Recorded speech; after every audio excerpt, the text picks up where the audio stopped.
if I'm not mistaken, we should be ready with former Michigan State House Representative and current political advisor for the CRMLA, the Coalition to Regulate Marijuana Like Alcohol, Jeff Irwin.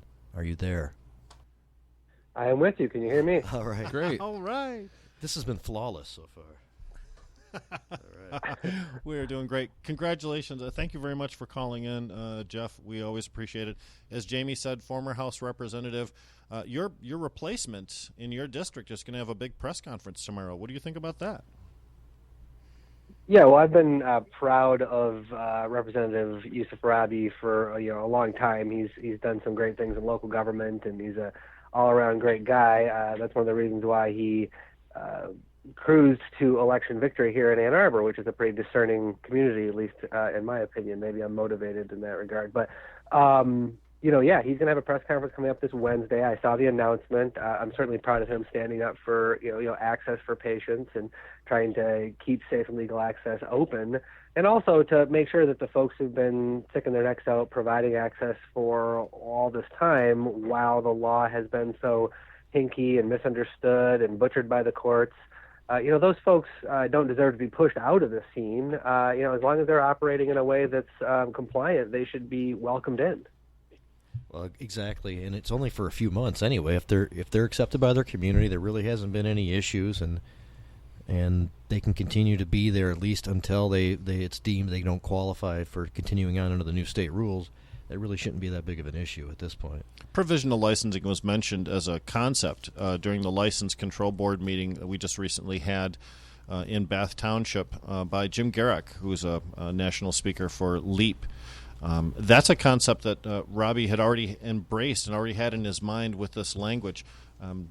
Where do you see this going? Do you think we're going to have much success with this legislation in the legislature? I mean, you're just recently out of your position. 2016, you were in the House, so you're very familiar with the players here. Sure, I certainly know a lot of the members, and I think that the key to whether or not this sort of legislation is going to move is really dependent upon whether or not the interest of the House and Senate leadership can be moved to act. The biggest challenge that any idea faces like this is that there's such a short time frame between where we are today and the impact of the licensing board's decisions on in terms of patient access. And so, moving any sort of bill to the legislature takes a fair amount of time. I mean, not only are there procedural and constitutional rules and sort of the normal order, but anything just takes a long time. So I don't want to handicap the chances exactly because we haven't had a chance to yet see how the Republicans are going to react to it. But let's not forget that in the House, the Republicans have a 63-47 advantage, and in the Senate, the advantage is even greater. There are 11 Democrats and 27 Republicans.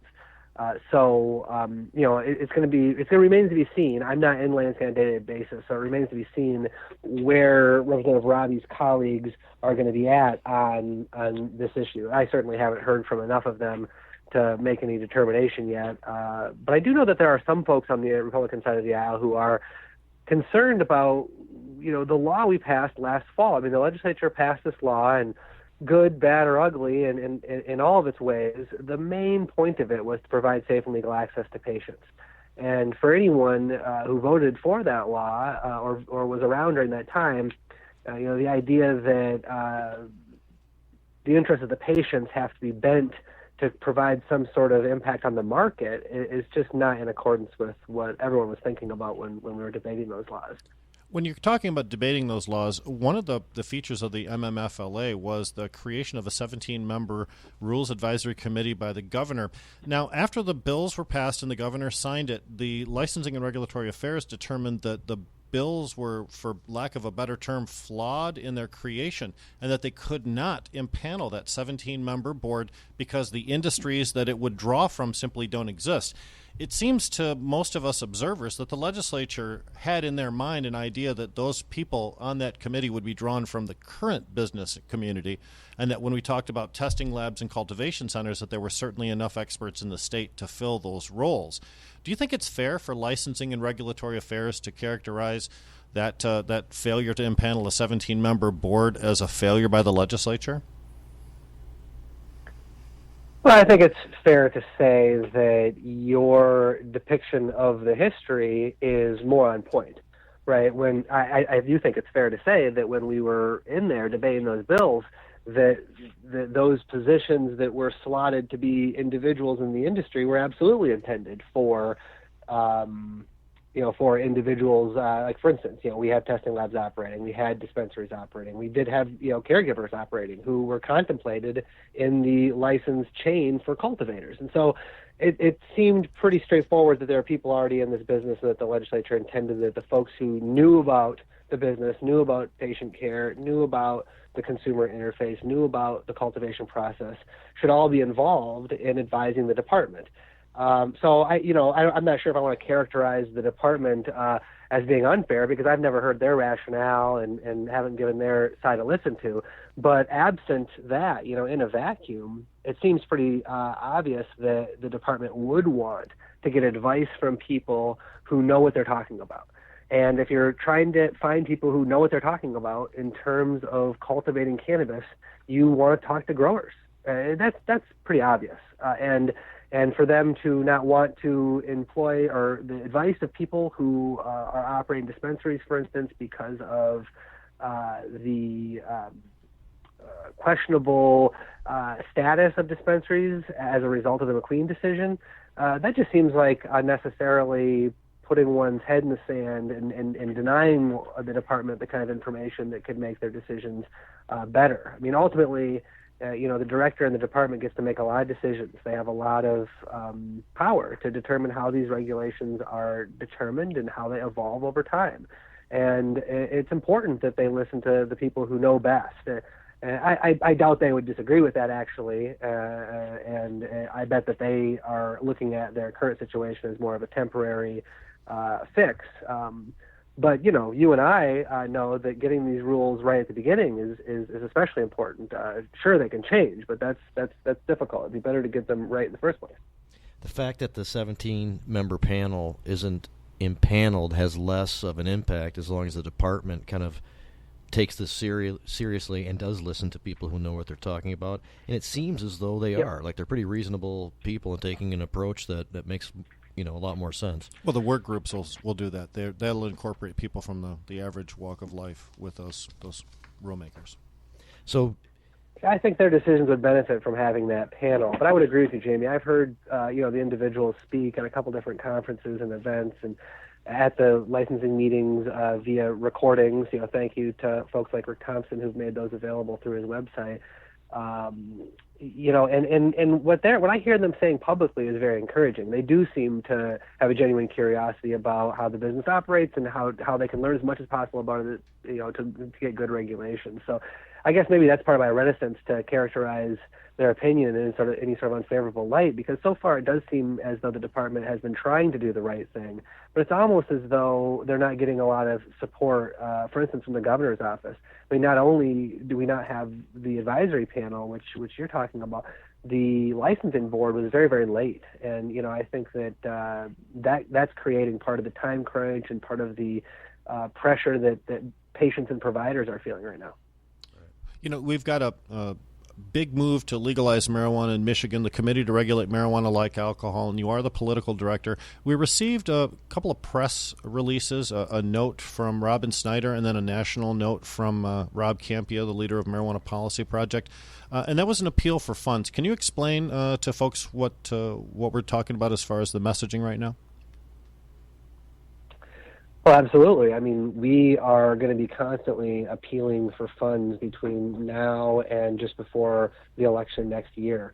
Right now, it's especially critical that people who have an opportunity to give do so, because we're in the phase of the campaign right now where we're trying to gather these signatures, and the budget for a campaign like this kind of looks like a barbell, right? You've got an expensive part at the beginning where we're paying to put people on the street to gather signatures.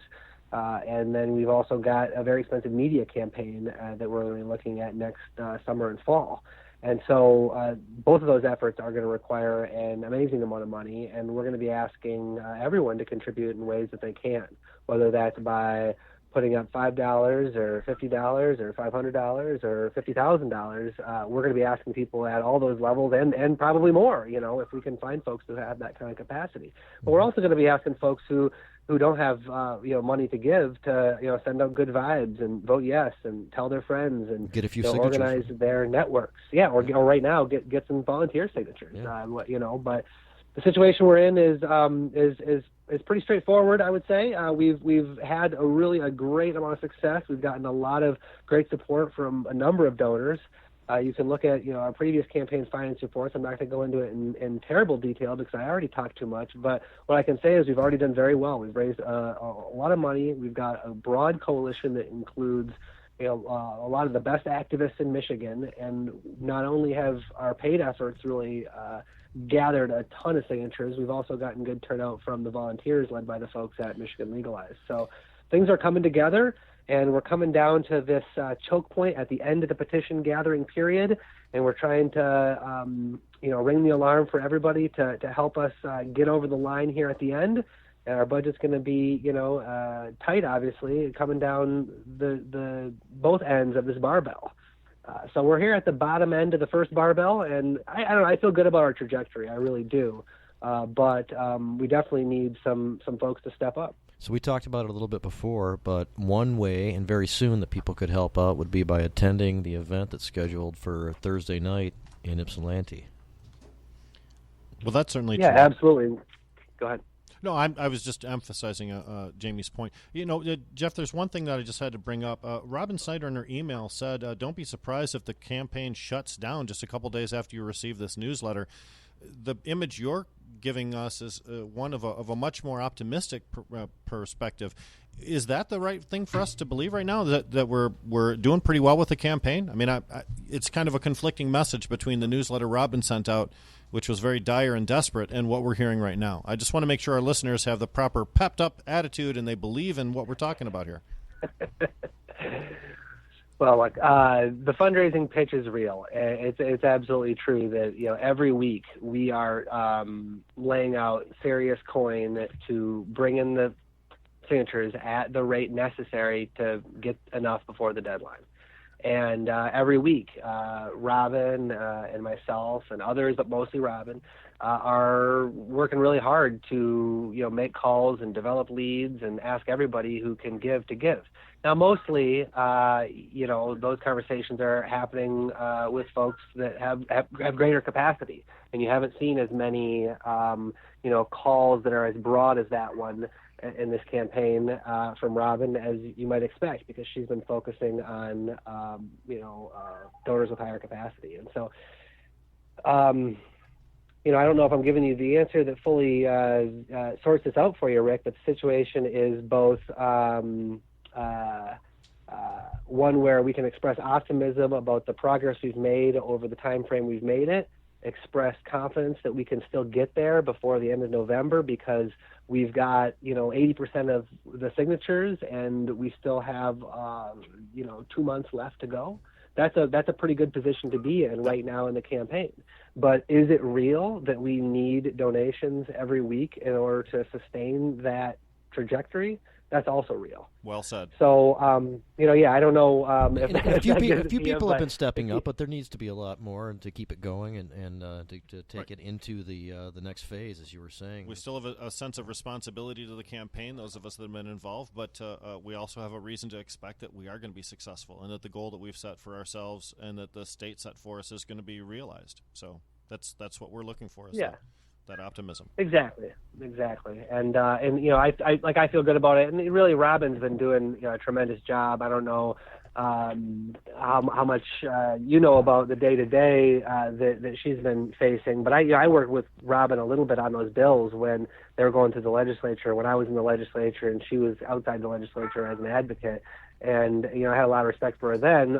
But obviously, seeing the way that she's really been a hero on this campaign has really only increased my respect for her. And she's someone who deserves a tremendous amount of credit for, reaching out to everybody who, cares about this cause to say, look, we need to get this done. How can you help? So, a lot of us have been making a lot of those kinds of outreach. I know that both of you gentlemen have been on the front lines of this fight for years and years and years. Thank you for all of your work. And, together, I think we can do this. Hopefully some folks can come out Thursday night to Red Rock and Ypsilanti from 6 to 9 and support the effort. We're trying to raise some dollars for that event, and we're getting close to where we need to be to turn these signatures in. Yeah, I'm not going to make it to That's Red awesome. Rock, but I'm going to donate a little bit to CRMLA because I was going to go, but now I'm going to be going to Owasso to sit in on the city council meeting to discuss the whether or not they're going to opt in. And Tell our listeners how they can do that. How can they donate? How can they contact a CRMLA to make a contribution in one way or another to the success of the program? Yeah, absolutely. Thank you. Folks can go to our website and donate directly at www.regulatemI.org/donate. It's pretty easy to find from our regulatemI.org website. Also, if you want to jump in on the fundraiser this Thursday, it's from 6 to 9 at Red Rock in Ypsilanti. If you show up at the door, I'm pretty sure we're going to find a spot for you. Tickets are $150, and we're filling up, but we still have, I think, at least 30 or 40 seats to go. As long as we don't sell those all out, there'll be room for you. If you want to pre-reserve a seat, you can reach out to either myself or to Robin. That would be Irwin at regulatemI.org or Robin at regulatemI.org. And people will get the most up-to-date information on the campaign, have a really good dinner. It's a great barbecue place, and hang out with some really good people who have done a lot of great work for legalization, and it's well worth it. I can't think of a time in Michigan's history of the cannabis community when networking was less important than right now. With the way things are going and the way things are changing, having good allies and being connected properly is going to make a very big difference in your success potential. So the MILegalize CRMLA events like this, we talked about several different fundraisers for CRMLA in our events calendar that we did a little earlier in the broadcast. Those are just excellent opportunities to participate. Absolutely. Yep. Couldn't agree more. Networking is everything. Go ahead, Jeff. Yeah, thanks for the opportunity to plug. And so if you want to reach out to Irwin at Regulate or Robin at regulatemI.org or sign up through our website, we'd love to have you there, or show up at Red Rock from 6 to 9. This effort has been, many hands make light work, I guess is the best way to say it. And we've benefited from and are very grateful for the support we've gotten from so many folks, including both of you gentlemen. And, speaking to your point, Rick, some of the work that you've done through your website is, important for that networking and for getting the word out. And I appreciate that you are always willing to, push questions out there that need to be answered for the community. Well, thank you for saying so. I appreciate that. One of the takeaways from our conversation today, you said 80% of signatures collected and still 2 months left to go. Is that right, Jeff? Yeah, that's where we're at. Obviously, validity rate plays into that. I think everybody was hearing an announcement, it was almost 2 weeks ago now, that we were at 250,000. And I think when folks heard that, they thought, well, shoot, that's it. That's the shooting match. You only need 253,000, and they've got 250,000. They're there. And, I just want to stress to everybody a couple points. One is that's just the gross number, and the valid number is usually about, 3/4 of the gross number if you're lucky, if you're doing your work right. And, I'm happy to say that the, signature gathering folks have been coming in at a good validity rate, and the volunteers have been coming in at a great validity rate. So we're in a good position because of that. But our initial plan was to turn in 360,000 signatures, or 366,000 signatures actually, to make sure that we had not just enough valid, but a little bit of cushion on top of that in case we were making some sort of error or some sort of challenge becomes successful that we weren't expecting. Right. And one of the strategies in terms of turning in the signatures is to try to get it done by the end of October. And one of the reasons to get a little push of funding to try to make that happen, and that positions ourselves at a better timing for when the legislature has it in their control to determine whether or not to adopt or whatever, or to put their own or whatever the concerns or whatever they could possibly do throughout the process. Isn't the timing of the signature turn in part of the strategy here? Well, it's a part of the strategy. It's also really about resource management. We want to make sure that with respect to all of our donors that we're asking to invest in this, that we're spending those resources wisely and keeping the petitioning effort in the field, keeping that one large end of the dumbbell out there for another month is an expensive proposition. There are offices to support. There are other elements of infrastructure and overhead that we can save for the effort and roll those funds hopefully into the expensive media campaign next year and trying to get up on TV and compete with the dollars that the prohibitionists are going to spend trying to say that prohibition's a viable policy going forward for Michigan. So that's really the main motivation, is that if we can wrap this up a little bit earlier, we save some dollars for the campaign over the long term. All those turn-in locations and probably the signature offices and signature gatherers yep. probably would command more toward the end. I would imagine that's been the common. Yeah, and also we're verifying these, right? We're verifying these signatures when they come in, and that's a databasing operation right there. So that's where a lot of that overhead comes in. So if we can get it done quicker in a shorter span of time, the cost per signature ends up being lower over the course of the effort, right? So if you gather the same number of signatures over 6 months rather than 5 months, that's going to be more expensive over 6 months just because of those elements that I'm talking about. There's also the issue of timing it, as you mentioned.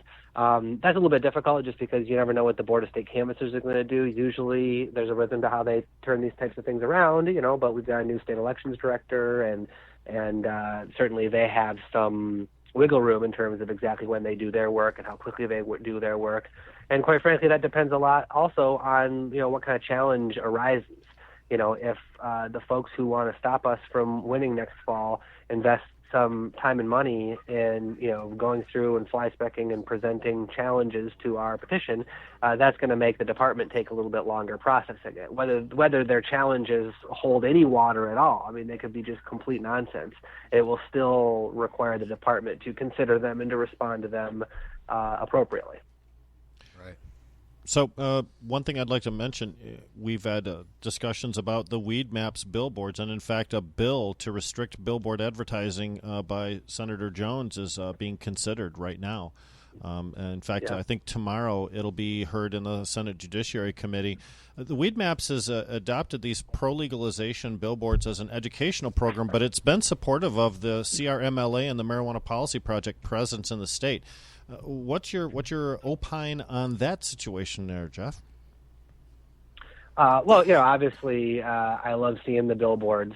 When you're driving down the road and you see a billboard that has some sort of fact that, those of us who've been working on this issue know about. Say, for instance, that youth use hasn't gone up in the states that have legalized, or that opioid deaths are 25% fewer in states with medical marijuana laws, or I think theft is another one I saw recently. Theft is down 12% in states that have legalized.